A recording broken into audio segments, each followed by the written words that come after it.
함께 예수님의 이름이란 제목으로 말씀을 나누겠습니다.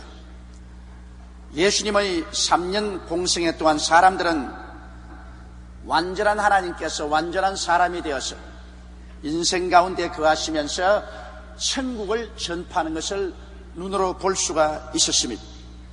그들은 예수님께서 가시는 곳마다 죄인을 불러서 죄인의 죄를 용서해 주신 것을 보았습니다. 죄를 용서받는 사람들이 기쁨에 넘쳐서 기뻐 뛰며 감사하는 것을 눈으로 보았었습니다. 또 예수님께서 가시는 곳마다 귀신들이 소리치며 나가는 것 보았었습니다. 예수님은 귀신들을 허락지 아니하시고 내어 쫓고 귀신에 눌린 사람들을 자유하게 하고 해방시키는 것을 그들은 직접 눈으로 보았었습니다. 많은 병자들이 예수님 가는 곳마다 인산인해로 모여왔는데 주님께서 손을 얹어 기도해 주는 사람마다 다 고침을 받았습니다. 심지어는 예수님의 옷자락에 손을 대는 사람마다 고침을 받는 것을 그들은 눈으로 똑똑히 보고 체험을 했었습니다. 배고픈 무리들에게는 주님께서 그들을 내버려 놓지 아니하시고 기적을 베풀어서 배불리 음식을 먹여서 집으로 돌려보내는 장면도 한 번도 아닌 두 번을 그들이 보았고, 또 죽은 자도 주님께서 수차로 살려 일으켜서 큰 기쁨을 주는 것도 그들은 보았었습니다. 바람과 파도가 일어나서 온 바다가 뒤엎어질 때 그 가운데 배를 타고 침몰할 수밖에 없는 제자들을 주님께서 파도와 바람을 꾸짖어서 잠잠케 하시고 구출하는 것도 보았었습니다. 이러므로 예수 그리스도의 3년여 동안의 목회 동안에 마음이 삐뚤어지지 아니한 사람, 고의적으로 예수 그리스도를 오해하려고 하지 않은 사람, 정직한 마음을 가진 사람 치고는 예수께서 하나님의 아들이라는 것을 인정하지 않을 수가 없었습니다. 예수 그리스도 안에서 진실로 하나님께서 역사하셔서 사람들을 구원하는 것을 그들은 직접 눈으로 보고 체험한 것입니다. 그런데 예수님께서는 십자가에 죽으시고 장사지은 지 사흘 만에 부활해서 승천하셔버리고 마는 것입니다. 이제 예수 그리스도께서 계신 그 당시에 죄도 여전히 있고 귀신도 여전히 사람들을 도액질하고 죽이고 멸망시키는 일을 하고, 사람들은 역시 병들어 고통을 당하고 저주에서 허덕이고 슬픔을 당하고 고난을 당하고 있는데, 이 사람들을 건지시던 예수님은 이제 십자가에 죽으셨다 부활하셔서 하늘로 승천해버리고 말하셨으니 이제는 누구에게 가서 도움을 청할 수가 있겠습니까? 옛날엔 예수님께 직접 찾아가서 그들은 도움을 청했는데 이제는 예수님을 찾아볼 수가 없으니 우리는 어디에 가야 예수님을 찾아볼 수가 있겠습니까? 이 문제는 오늘 예수 그리스도 승천한 이후에 그리스도를 믿는 사람들이 분명하게 해결해야 될 중대한 문제인 것입니다. 바로 예수님의 친제자들조차도 예수님께서 십자가에 돌아가시고 난 다음에 오순절 날까지 그들은 절망에 취했었습니다. 그들은 가족을 다 떠나고 직장을 떠나고 자기의 처자들조차 떠나고 예수님을 3년여 동안 따라다녔는데, 예수님께서 죽으셔 무덤에 들어가셨다가 부활하시고 난 다음 그들은 마치 고아와 같이 이 세상에 내동댕이 쳐버리고 말한 것입니다. 이 절망적인 상황에서 그들이 다시 재기하고 다시 살아계신 예수 그리스도를 모시고 살아갈 수 있게 될 수 있을까요? 첫째로 여러분, 이와 같은 거대한 변화가 일어난 것이 바로 오순절 성령 체험과 예수 그리스도 이름에 대한 새로운 깨달음인 것입니다. 예수님의 제자들이 마가 요한의 다락방에서 한 열흘 동안 힘써 기도를 했는데 갑자기 그들 모인 자리에 강한 바람 같은 소리가 나고 불의 휘같이 갈라진 것이 각 사람 머리 위에 임하여 있더니 그들이 다 성령으로 충만함을 받고 성령이 말하게 하심을 따라 다른 방언으로 말하기 시작했습니다. 그러자 그들은 예수 그리스도가 고말리 장친 멀리 떠났다고 생각했는데 그 그리스도의 임재하심이 마치 파도처럼 그들의 영혼 속에 밀려왔습니다. 그들은 이제 예수 그리스도와 분리되어 있다고 생각한 것이 사라지고 눈에는 안 보이는데도 불구하고 그들의 영혼 속에 예수께서 지금 그들 속에 들어왔다는 그 확실한 신념을 마음속에 갖게 된 것입니다. 오늘날 성령은 하나님의 영이요 그리스도의 영이신 것입니다. 우리가 회개할 때 성령이 오셔서 우리를 중생시키시고 우리 영 속에 거하지만은 우리가 성령으로 충만한 바라면 성령께서 우리를 점령하시고 그리스도의 임재하심으로 우리 속에 꽉 채워주시는 것입니다.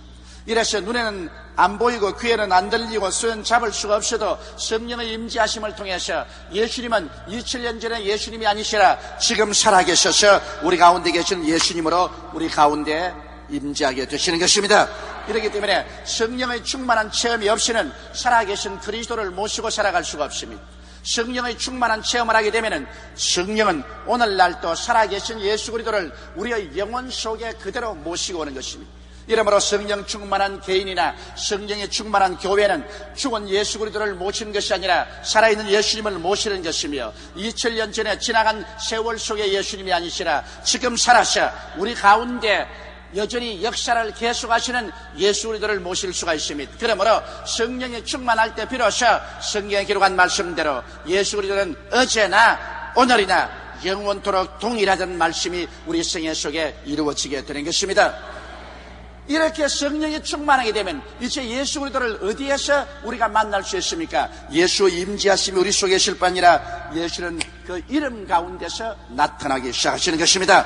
예수 그리스도라는 그 놀라운 이름, 그 이름 가운데서 그리스도는 우리 가운데 나타나시고 만나주시고 그 이름을 통하여 역사하게 된 것입니다. 성령의 충만함을 체험한 베드로와 요한이 오후 3시 예배 시간에 그들도 유대인의 성전에 예배 드리러 올라가셨습니다. 그런데 언제나 예배 드리러 올라가면 그때쯤에서는 태어날 때부터 안진뱅이 된 사람을 미문이라는 곳에 데려와서 앉혀놓고 들어가는 사람들에게 구걸을 시켰습니다.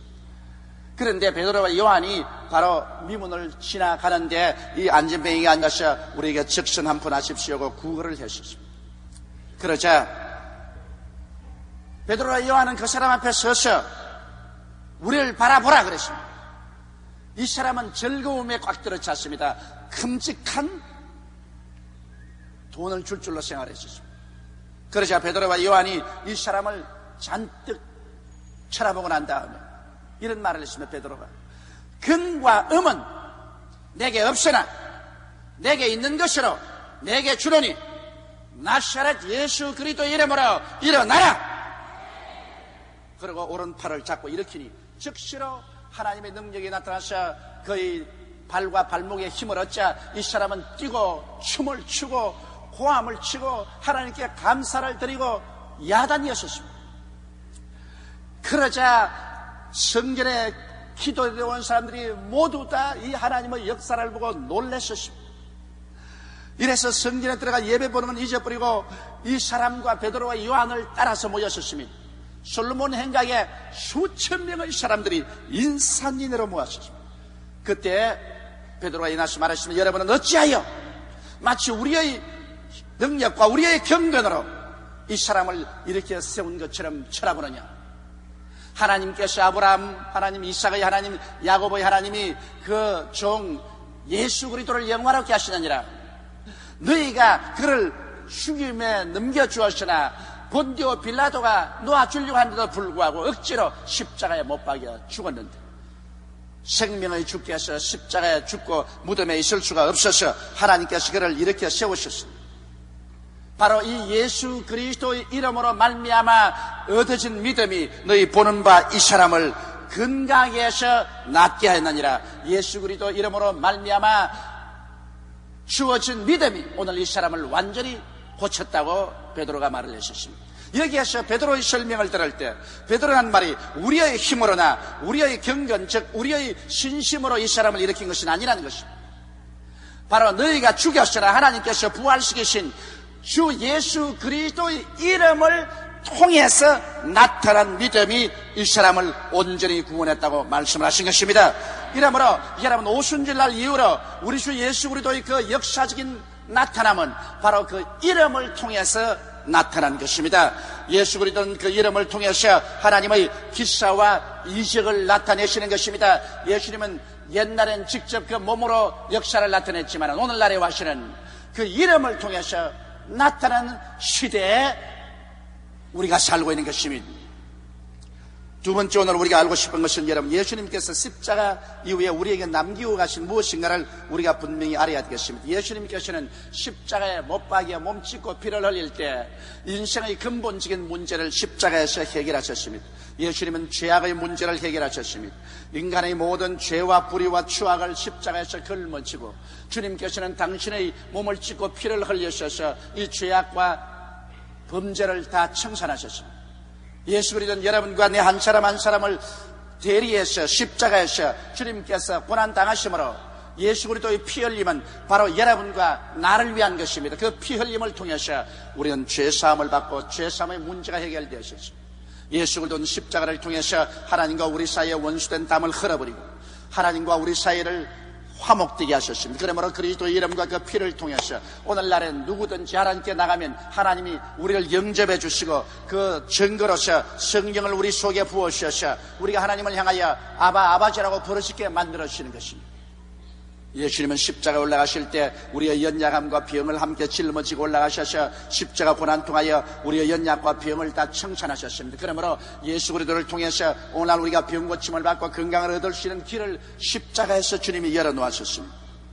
예수님은 십자가에서 저주받으셨습니다. 옛날에 하나님께서 누구든지 저주받은 자는 나무에 매달으라고 했는데 예수께서 나무에 매달리셨습니다. 하나님의 아들이 나무에 매달린 것은 당신이 저주받아서 그런 것은 아닙니다. 예수님은 저주받을 일을 한 적도 없고 그는 복스러운 하나님의 아들 예수 그리스도인 것입니다. 그러나 저주받은 인생들을 대신해서 예수님은 십자가에 올라가셔서 몸짓고 피를 흘리셨습니다. 그는 저주의 상징이 되셨습니다.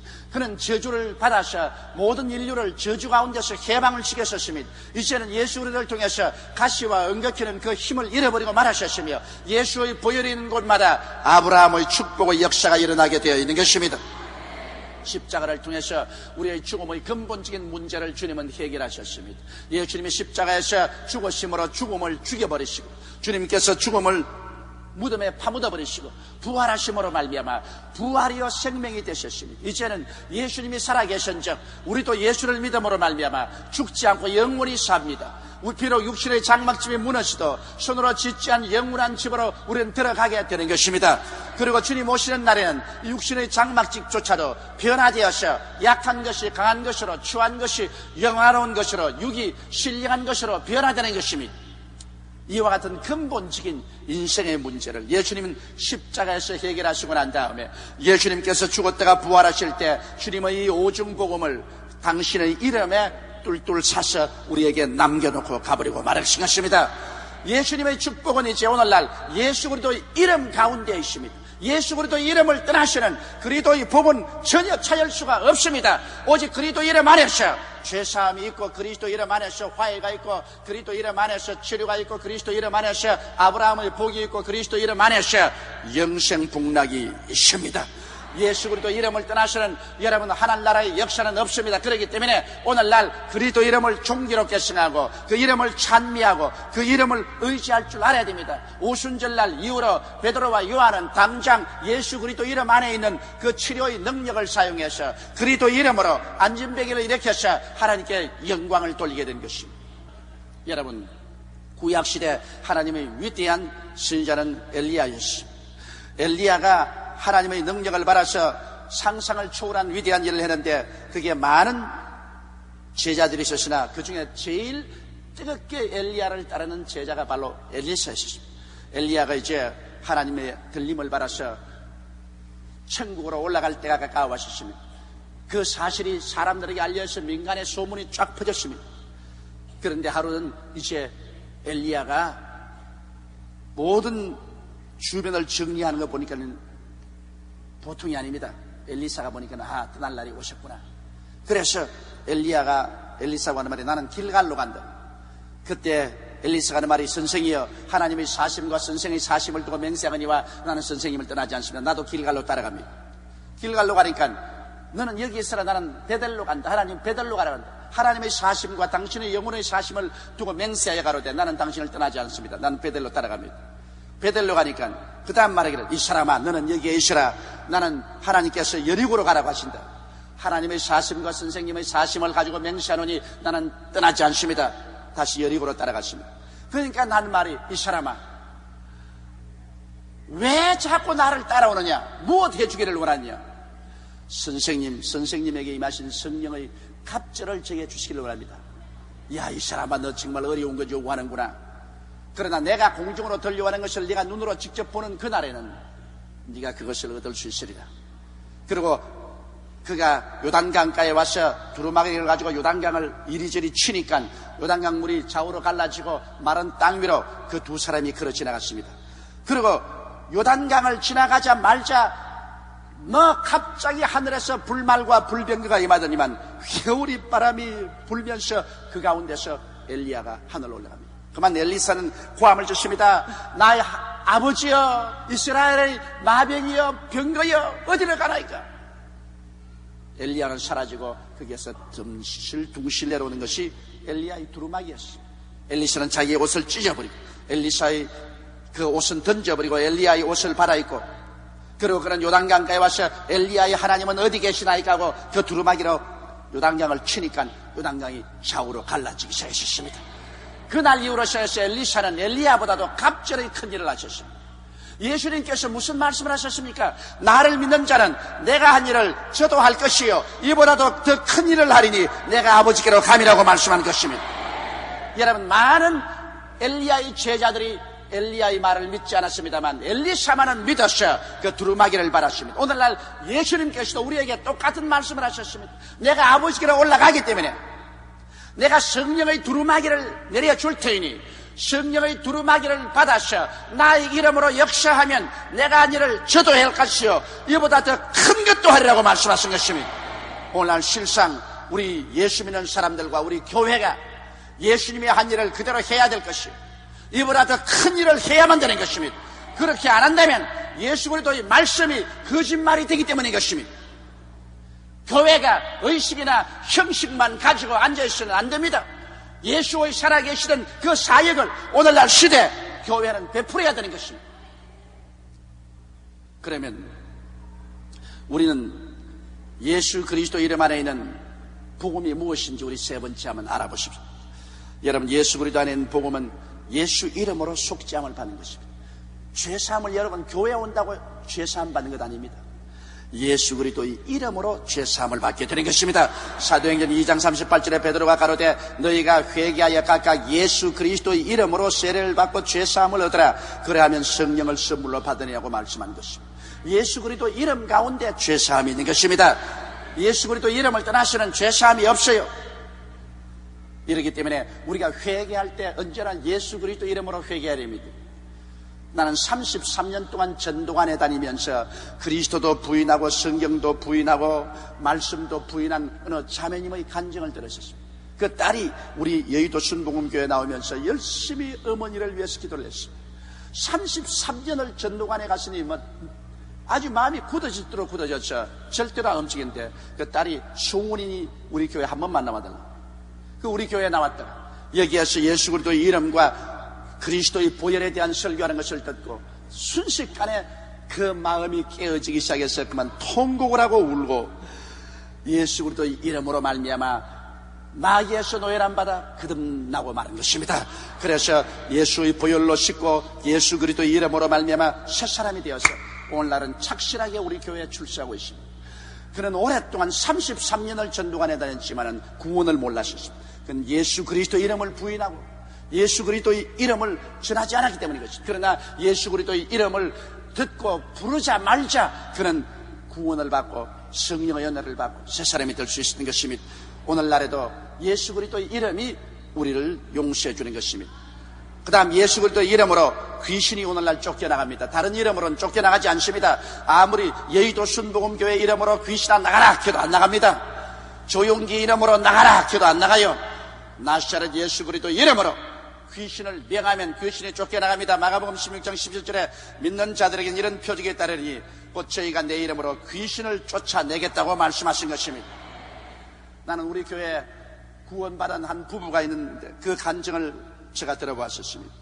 그분들은 예수를 전혀 안 믿었는데 집에서 난로에 기름을 붓다가 그만 불이 나서 그 집을 홀딱 다 태우고 주위에 있는 집 12채를 다 태워버렸어요. 그런데 그 12채가 다 타는데 13번째 있는 집도 그 가운데신데 불이 하나도 안 탔어요. 가보니까 여의도 순복음교회에 나오는 성도라. 다 불이 탔는데 꼭 우리 여의도 순복음교회에 나오는 성도의 집만 용하게 피해서 불이 안 탔어요. 그래서 그걸 보고 감동을 해가지고서 이 부부가 예수를 믿게 됐어요. 야, 이럴 수가 있느냐. 불이 나는데 어떻게 불이 안 차냐. 이래서 이분은 감옥에 들어가서 8달 동안 감옥살이를 하고 나와서 그 부부간에 우리 교회에 나오는데, 나오다가 그 남편은 그만 두고 말았습니다. 그 다음 취직을 하고 난 다음, 그 다음에는 뭐 술을 좋아해가지고서 밤이나 낮이나 술을 먹고, 술 먹고 오면 집에 있는 모든 물건을 다 깨뜨려버리고 부인을 때리고 완전히 알코올 중독자가 되어버리셨습니다. 그래 부인이 너무너무 절망하고 뭐 살아갈 힘을 잃었습니다. 하루는 남편에게 말했습니다. 이제 내 마지막 소원이니 한 번만 우리 금요일 철야기도에 가자. 그래 금요일 철야기도에 데리고 나왔는데, 우리 교회 철야기도에 나오는 어떤 남자 집사님이, 그분이 누군지도 모르는데 만나서 또 쳐다보더니만, 당신 술마귀가 들렸고, 당신 술마귀에서 해방되지 않으면 얼마 있지 않아요 죽는다. 아, 그 뭐 아는 사람도 아니고 처음 만났는데 철야기도 나오는데 보고서 그 말하고서 지나가 버려. 그러니 이 사람이 충격을 받고서 그만 그 부인 잡고서 나 살아야 되겠으니 기도원에 가자. 그래서 기도원에 들어가서 7일 동안 금식 기도를 하는데, 언제나 옆에 시커먼 놈이 하나 서 있어. 그가 하는 말이 뭐냐면, 내 옆에 서 있는 이 시커먼 놈이 언제나 날 보고 술 먹어라 그런다. 이게 따라다니면서 술만 먹고 나면 집에 들어오면 집을 그냥 부셔라, 부인을 때리려고 하는데 이것 좀 내게서 떨어지게 해달라고 하는다. 그래서 부인이 나사렛 예수 이름으로 이 시커먼 놈아 물러가고 화음을 치기도 하니까 7일 금식기도 하는데 시커먼 놈이 떨어져가 버리고 말았었어. 그때부터 술도 전혀 먹지 아니하고 완전히 서 사람이 되고 말았었습니다. 나사렛 예수 그리스도 이름 가운데는 시커먼 놈도 도망치는 것입니다. 마귀를 쫓아내는 권세가 예수 그리스도 이름 가운데 있는 것을 믿게 되시기를 주 이름으로 축원합니다. 또 우리는 오늘날 예수 그리스도 이름으로 병이 고침받습니다. 야고보서 5장 14절로 15절에 너희 중에 병든 자가 있느냐, 저는 교회 장로들을 청할 것이요 그들은 주의 이름으로 기름을 바르며 위하여 기도할지니라. 믿음의 기도는 병든 자를 구원하리니 주께서 저를 일으키시리라. 혹시 죄를 범하였을지로 사심을 얻으리라. 병고침은 예수 그리스도의 이름 가운데서 나오는 것입니다. 그리스도 이름을 떠나서 아무리 안수하고 부르셔도 소용이 없어요. 오늘날 또 예수 이름으로 우리가 계속 기도하면 병이 물러가는 것입니다. 나는 우리 교회에 나오는 한 가족의 간증을 듣고 굉장히 우스웠습니다. 왜냐하면 너무너무 가족이 계속적으로 병이 들기 때문에 할 수 없이 종합병원 곁으로 이사를 갔어요. 남편이 병원에서 퇴원하고 나면 애들이 입원하고, 애들이 퇴원하고 나면 부인이 입원하고, 계속 그렇기 때문에 병원까지 왔다 갔다 귀찮아가지고 병원 옆으로 이사를 갔습니다. 그럴 정도로 병투수인 가족인데, 남편이 또 퇴원하고 애들이 또 들어갔다가 또 퇴원했는데 또 자기가 또 병이 들었어요. 방광염이 걸렸어요. 너무너무 아파서 견딜 수가 없어요. 그래 병원에서 치료를 받다가 의사가 하는 말이, 이 병은 하루 이틀 만에 나을 것도 아니니까 괜히 돈 쓰지 말고 집에서 민간요법으로 치료하라. 절망을 하고 나와서 너무 괴로우니까 또 다른 병원에 가보니까 방광염에다가 방광결석이 또 걸렸어요. 뇨도 결석이 걸렸어요. 견딜 수가 없어서 병원에 입원을 했어요. 그러고 난 다음 병원에 창문을 열었는데 창문을 보니까 십자가가 이렇게 보여요. 예수 안 믿는 사람입니다. 하나님이여 제발 나를 고쳐주시면 내가 저 십자가 밑으로 꼭 들어가서 하나님을 섬기겠습니다. 그러고 난 다음 수술을 받고 나왔고 난 다음 십자가가 뭐야 나오고 난 감정이 버렸습니다. 사람들이라는 것은 괴로울 때 맹세하고 거기에서 해방되고 난 다음에 태도는 틀리는 것입니다. 그래 나와서 안 되겠는데 그 다음엔 또 허리가 아파서 견딜 수가 없어요. 너무너무 아파. 그 다음 미안해서 아프다는 말을 못하고 견디다 못하다가 쓰러졌어. 남편이 엎고서 병원에 가니까 척추결핵이라, 거기에서 고름이 나와서 이 속에 고름주머니가 생겼어요. 병원에서 하는 말이, 이거 빨리 고름주머니를 수술해내고 척추를 수술 안 하면은 완전히 이제는 안진병이가 됩니다. 그러나 뭐 이젠 돈도 없고 절망해졌습니다. 그때 우리 구역장 한 분이 그러지 말고 우리 교회에 가서 예수 이름으로 고침을 받으라. 예수님 능력으로 고침을 받는다고. 그래서 구역장의 안내를 받고 교회에 와서 회개하고 이 교회에서 한 달을 주님께 부르짖으십니다. 한 달을 주님이시여 나 이 병에서 고쳐주시옵소서 한데 한 달 만에 하나님의 성령의 불이 임하시더니만 그만 고름주머니도 척추결핵도 다 나아버리고 말았습니다. 예수 이름으로 고침을 받고 마는 것입니다. 할렐루야. 예수 그리스도 이름 가운데는 하나님의 기사와 이적이 있는 것입니다. 이렇기 때문에 여러분 그냥 기도하지 말고 예수 그리스도의 이름으로 기도해야 되는 것입니다. 왜냐하면 예수 그리스도 이름 가운데는 하나님의 축복이 들어있습니다. 시편 91편 14절에도 하나님이 저가 나를 사랑한 적 내가 저를 건지리라, 저가 내 이름을 안 적 내가 저를 높이라고 말씀한 것입니다. 예수 그리스도 이름을 알고 그리스도 이름을 공경하고 예배드리면 그리스도 이름이 우리의 삶을 높여주겠다고 말씀을 하신 것입니다. 또한 우리의 기도는 예수 그리스도의 이름으로 응답받는 것입니다. 요한복음 14장 13절로 15절에 너희가 내 이름으로 무엇을 구하든지 내가 시행하리니 이는 아버지로 하여금 아들을 인하여 영광을 얻으시게 함이라. 내 이름으로 무엇이니 내게 구하면 내가 시행하려고 말씀한 것입니다. 예수 그리스도의 이름을 통하지 않고는 아버지는 우리의 기도를 인정하지 않습니다. 우리 아버지가 인정하는 기도는 예수 그리스도의 이름을 통해서 오는 그 기도만이 인정을 받습니다. 그러므로 오늘날 예수님은 안 계시나 예수님은 그 이름 속에 들어와 계신 것입니다. 또한 우리는 예수 그리스도의 이름으로 천당에 갑니다. 교회 열심히 되겠다고 천당 가는 건 아닙니다. 예수 그리스도의 이름으로 천당 갑니다. 사도행전 2장 21절에 누구든지 주의 이름을 부르는 자는 구원을 얻으리라. 이름으로 예수님은 성취한 지 2000년이 됐지만은 오늘날 그리스도 예수의 이름 안에 예수님께서는 용서하는 자로, 우리를 화해케 하고 성령 충만케 하는 자로, 치료자로, 아브라함의 축복을 주는 자로, 영생복락을 주는 자로 그 안에서 지금 그하고 계시고 예수 이름을 통해서 우리를 만나 주시는 것입니다. 예수님 이름은 곧 예수님 자신이신 것입니다. 예수님 이름과 예수님 자신은 동일한 것입니다. 이제 예수님 몸은 하나님의 보좌 우편에 앉아 계시지만 예수 그리스도 이름을 통해서 지금 우리 가운데 와 계신 것입니다. 그러므로 우리는 예수 그리스도 이름으로 말미암아 예수 그리스도의 모든 역사를 행할 수 있는 법적 대리권 행사를 할 수가 있는 것입니다. 우리가 직접 법원에 안 가도 변호사에게 우리가 대리권 행사를 주면은 변호사가 우리를 위해서 대리 역사를 합니다. 예수님의 십자가의 모든 공로는 예수 그리스도 이름을 통해서 여러분에게 법적 대리권 행사를 하도록 주어주신 것입니다. 이러므로 예수 이름을 가지고서 오늘날 여러분의 생애 속에 영혼이 잘됨같이 범사에 잘되며 강건하고 생명을 얻되 넘치게 얻는 기사와 이적과 영광을 체험하게 되시기를 주님의 이름으로 축원합니다.